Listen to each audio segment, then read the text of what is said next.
here is Jesse Waters, and it's interesting. I wonder if they're nervous about the walls, or if it's just a sort of a generic knee-jerk response to having anybody who getting up and showing some type of fight. But well, they were weird. They were upset about the weird stuff when he was deploying it, and then it was effective, and then he was put in the closet, or in the corner rather. Like, they are self-conscious about their lack of presence in popular culture, right? So right now they think they're back because Trump's on with Aiden Ross, and he's from the demographic that they think they monopolize in their mind. But I do think like they want to be perceived as the cool ones. Everybody wants to look like us. We're the Chads. We're the football players. So when they're mocked for being weirdos, it triggers something in them because they're the bullies. They don't want to be made fun of. Here is Jesse Waters. This is the guy. Oh, well, we'll talk about it in a second. Well, his nickname's Tampon. No real man has a nickname like that. Well, that's what it is. I'm sorry. I didn't make it up. He wants them in boys' bathrooms. Real men don't talk about how they can beat other guys up. They don't talk about how masculine they are. Just to be clear, his nickname is not Tampon. Any more than Jesse Waters' nickname is, date rapist. Gets punched it's just by Ryan Grimm. It's not a nickname. Tire slasher. Good. Well, no, but also I'm sorry. He wants to say real men. What did he say then? Real men don't get beat up. Let's go back and. I'm just curious if Ryan Grimm has anything to say about this. Make it up. He wants them in boys' bathrooms. Real men don't talk about how they can beat other guys up. They don't talk about how masculine they are. Maybe if you're a professional fighter, you can do that, but I don't know people that do that, and I know a lot of tough guys, like this guy, Greg Gutfeld. I have rules for men. They're just funny. They're not that serious. Like, you don't eat soup in public. You don't cross your legs, and you don't drink from a straw. And one of the reasons you don't drink from a straw is because the way your lips purse. It's very effeminate. And his excuse was, well, I was drinking a milkshake. Again, you shouldn't be drinking a milkshake. Milkshakes are for kids. They're delicious. Now, well, his nickname. Do we have these pictures? Look, did you send me them somewhere? I'm looking. Look at how ladylike I look with the straw. First off, the all we hear from the right is this notion of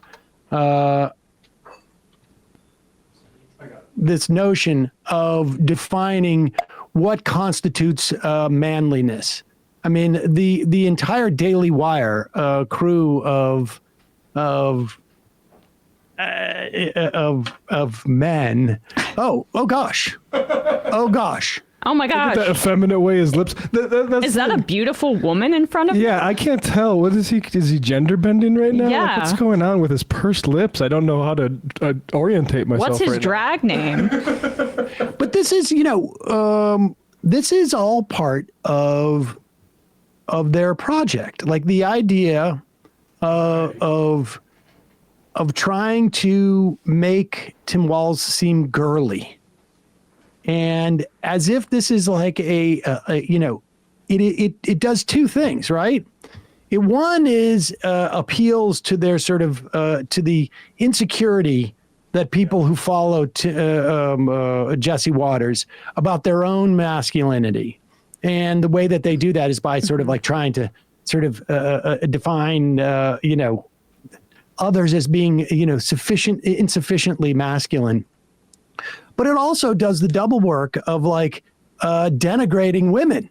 Yeah. Right? Like, this is a problem that he does girly things. Well, that's why trans women are such a threat to them, right? 100%. So like that's because they view, and why they focus less on trans men is because, okay, masculinity is the dominant thing. We're very comfortable with the idea that that's who you are inside, or that you would want to be us. But if you want to be a woman, it also is the anxiety on the other end that they may be attracted to a trans woman and not know about it. So like that's so when they come up with all these ways to police their behavior to act more masculine, it's because they're constantly thinking about it.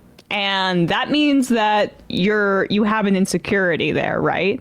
Like most people who are comfortable in their masculinity don't have to create these boundaries and anxieties for themselves about how they eat food or drink a beverage because they're comfortable with it.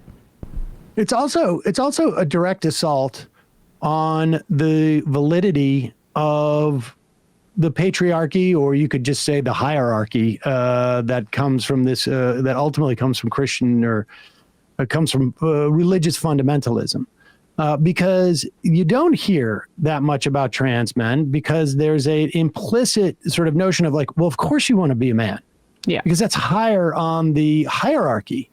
But if you are a trans woman, you have given up you have said that your status as a man is not as important as what you feel inside you. And therefore it diminishes the status of men. It is saying that like your privilege there, you're discounting the privilege that you received as a man and you've rejected it. And then it begins to, the idea is that there isn't necessarily an inherent or should be an inherent privilege in being a man within the context of society. I think this also has a little bit to do why this stuff is more prevalent now is the internet. I think like online platforms are really good at using or teaching creators how to use anxiety to maintain engagement. So it's the same thing with like anti-vax stuff is really popular because like, oh wow, am I poisoning myself secretly? It's like how local used to do the things like the thing underneath the sink that might kill your kids. You need to check this out. But now it's like very, very common anxiety, especially in young men, like body counts. And that's in young women too, but like, which is, you know, how many people have you slept it's with? the reverse, sort of anxiety. usually. And this is the exact same thing. It's like, when did you lose your virginity? And is there something wrong with you because you're under socialized in a world where it's not conducive to socialize. And so everyone does have a lot of anxieties like this. It's horrible that, you know, people like Jesse Waters, who, you know, I don't really consider him much of a man, you know, whereas Tim Wall is literally, you know, football coach, maybe he wasn't the head coach, but whatever. And veteran in a rural school, as a teacher leading or at least helping out the gay straight alliance. Like, I'm sorry, that's impressive to me. But they don't want masculinity to be that positive vision of masculinity. They want it to be the one that's exclusionary and that basically upholds their kind of vision of dominance. It's just like, we're in that period though where there are these online influencers who are selling snake oil to young men, Andrew Tate in particular, but it's all these other kind of branches off of that where they're selling them all of these rules and rigid ways to act as a man and how a woman will respond to you and how she has to act as well. And then they go out into the world and they try to put this stuff out there and apply it to their social interactions. And it alienates them further because women, got to say right now, not happy with the Trump administration broadly, especially young women who you may be dating, and may not like all these rules that you're placing on our interactions about how I'm supposed to be. This should be a more shared relationship. So then the young men get rejected and they go back and they pay for more. And it's this cycle of addiction and their resentment builds. And their resentment towards it because it's easier to blame the women than themselves in that instance. Right. As opposed to zooming out and looking at women as human beings that you're having a co-equal relationship with, they sell them this false sense of empowerment.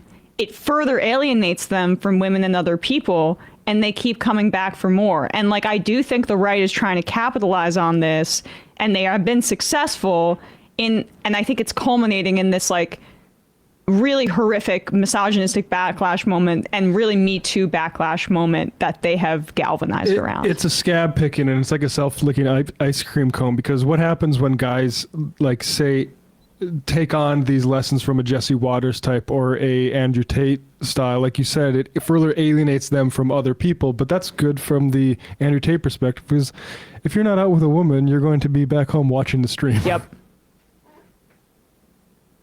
And we should say polling reflects this.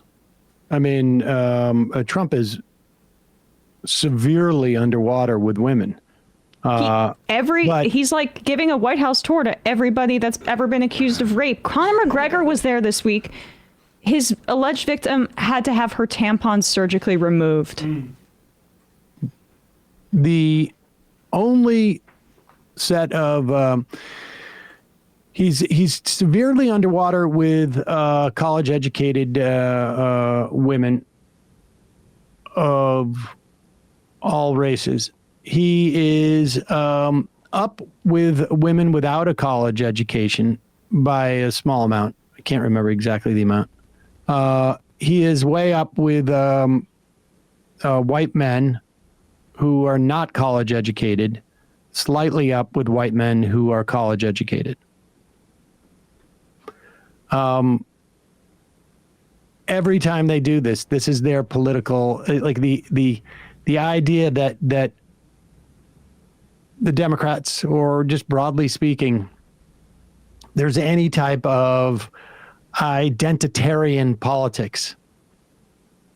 The entire Republican project is an identitarian, identitarian politics. I mean, that is the one foundational thing. What is the one principle that they've had over the past 10 or 15 years in terms of like even voters?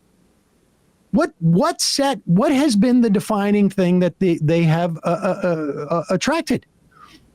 Is it deficit reduction? That went away. Was it? I mean, you could say tax cuts for the rich, but yeah, but I mean, I think like the broadly speaking, people are against the tax. They don't come out and say tax cuts for the rich. They're not. They will do it. We can see the data that shows what they're, but they deny that that's the case. I mean, even those, the people at Jubilee they weren't coming saying we need tax cuts for the rich, although one or two started to head in that direction. But for the most part, they were like, everybody's getting tax cuts. It's just an anti-government fervor. The one thing that has been consistent has been this notion of hierarchy, whiteness, and maleness. I mean, that is the one consistent pitch that has existed throughout the whole thing. Doesn't mean that every person who votes for Trump is a white nationalist misogynist, but it does mean that is the core in which their principles emanate from, not the individuals. I'm talking about the political movement.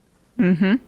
And for some people, that core proposition has to be translated and mutated slightly and watered down enough so that it's more palatable by the time it reaches their ears. So, it could be trans women in sports. It could be, women just, refusing to go out with guys, incel culture. It could be in the form of, abortion, on and on and on. But that the core from which it emanates from, that rock that hits that puddle or that pond and the ripples go out, the ripples become less defined as the further they out, but they come from the same place. Hey, folks, don't forget to hit the subscribe button and check out our daily show. We do it every day at 12 p.m. Eastern for about 2.5 hours. We even take phone calls. You should check that out.